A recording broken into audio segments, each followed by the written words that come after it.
नमस्कार भावांनो, जय महाराष्ट्र. कसं आहे, आज मला एक जरा आपल्या ड्रायव्हर भावांशी, जे चालक आहेत, जे गाडीचे मालक आहेत, त्यांच्याशी मला थोडंसं बोलावं.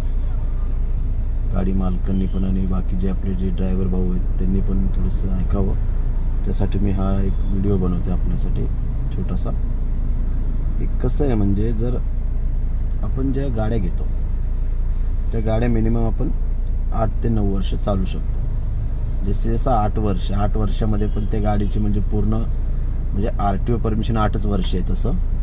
पण बाकीची ती गाड्यांची वाट अशी म्हणजे बाकी कंपन्या म्हणा, कुठेही कुठल्या ॲप थ्रू म्हणा, कसंही चालवा, ती गाडी 4-5 वर्षात 6 वर्षात त्या गाडीचं पूर्ण खुळखुळं होऊन जातो. 4 वर्षापर्यंत तुमचा EMI जातो.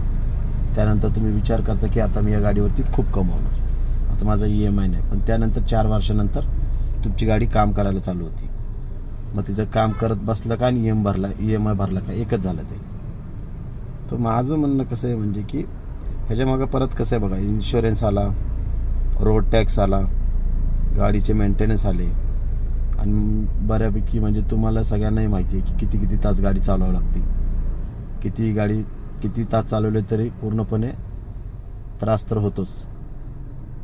बाकीचे आजार तर होणं ते वेगळंच नंतर ड्रायव्हर भावांना.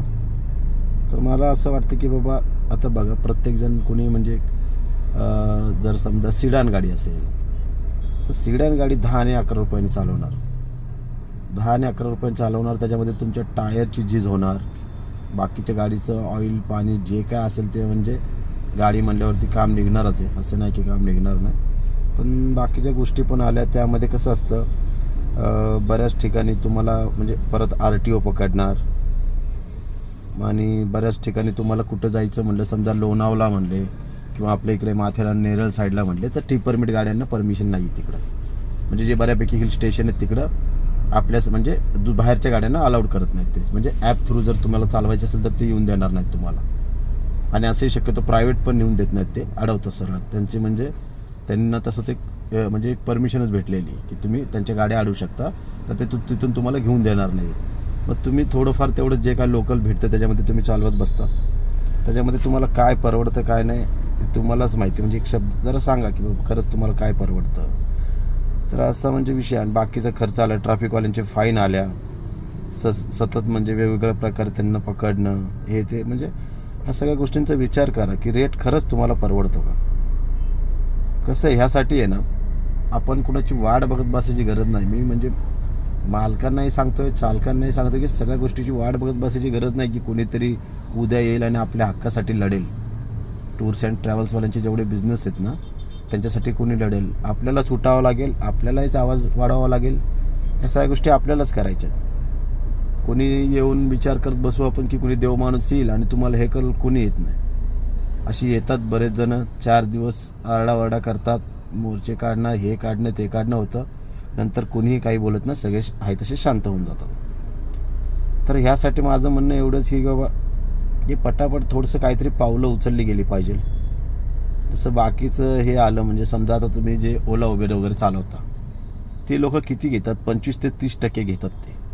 त्याच्यामध्ये उरले 70% तुमच्याकडे. 70%मध्ये तुमचा CNG आला, बाकी तुमच्या गाडीची जी काही झीज होईल ती वेगळीच.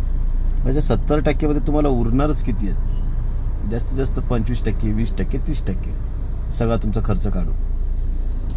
तर म्हणजे थोडंसं विचार करा की बाबा, आपण बाकीच्यांना म्हणजे थोडंसं कुठेतरी बोलून एक युनियन बनवायचा प्रयत्न करा.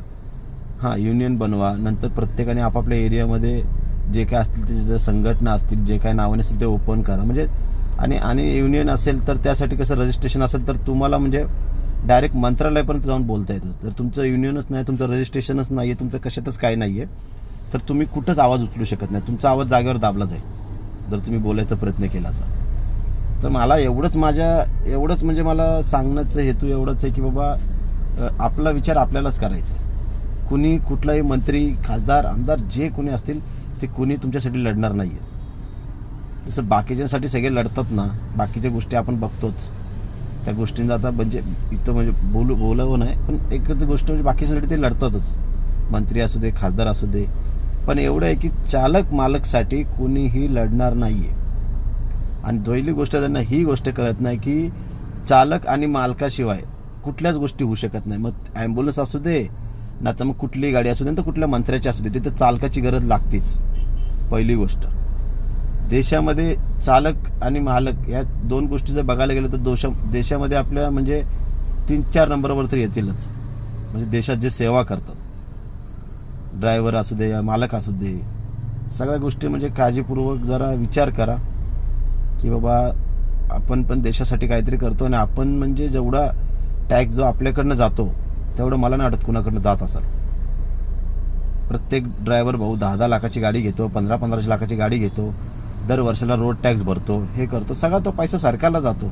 रोड टॅक्स पण घेणार, परत ही लोक टोल टॅक्स पण घेणार, परत त्यांची RTOची दादागिरी असणार. हे सगळ्या गोष्टी असतात. थोडंसं म्हणजे बघा, विचार करा, तुम्हाला काय वाटते, कसं वाटते बघा. आता म्हणजे मी हा व्हिडिओ म्हणजे बनवला, अजून पुढं काही मला भरपूर काही बोलायचं आहे, पण तुमच्या प्रतिक्रिया काय तसं सांगा. मग त्या हिशोबाने आपण बोलूयात आणि आपल्या ड्रायव्हर भावांसाठी, चालक मालकांसाठी, सगळ्यांसाठी आपण सगळ्या गोष्टी करायचा प्रयत्न करू.